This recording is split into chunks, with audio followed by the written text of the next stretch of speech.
Scientists have discovered that when a single-celled embryo begins to divide into many cells, those cells all behave about the same up until a certain point, and then they all begin to differentiate into one of three different kinds of cells. These three types of cells are called endoderm, ectoderm, and mesoderm cells, and together they make up what are known as the three germ layers. These three germ layers will eventually differentiate even more and become all the different types of cells that make up animals. But how did scientists figure all this out? Partly with the help of sea urchins. Sea urchins are animals that belong to the phylum Echinoderm, which includes sea stars and sea cucumbers. They live in salt water and feed almost exclusively on algae. Sea urchins are very easy to take care of, so scientists have used them in the lab as model organisms for the study of embryonic development.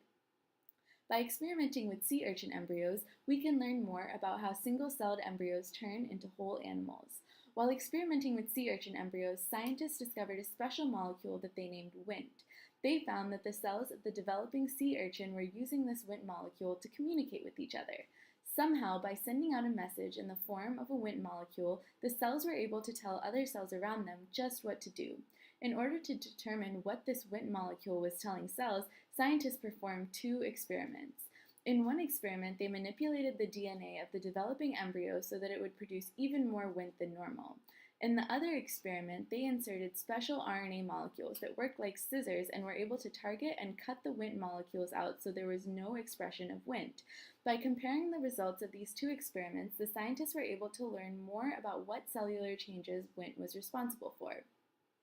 When scientists observed the sea urchins that had extra Wnt, they noticed many abnormalities, including shortened arms, cells growing in the wrong places, and the loss of certain structural elements that are usually present in normal developing sea urchins. It was as though all the extra Wnt had left the cells so confused that they couldn't figure out what types of cells they were supposed to turn into. The embryos with no functional Wnt had a much different fate than those with too much. At first, the embryos appeared to develop normally, but before long, the embryos simply stopped developing. Without Wnt telling the cells what to do next, they simply stayed the way that they were. The Wnt-less embryos also failed to develop pigment cells and certain molecules needed for a functional immune system. This experiment is a good example of the scientific method. The researchers had a hypothesis about Wnt and its functions. Then they tested their hypothesis by a gain-of-function experiment as well as a knockout experiment. The overexpression of Wnt in the first experiment showed that Wnt was able to induce secondary mesoderm fates by itself. The knockout experiment suggested that Wnt plays a role in PMC formation and normal development of cell fates from the endomesoderm. Thus, the experimental results supported the hypothesis.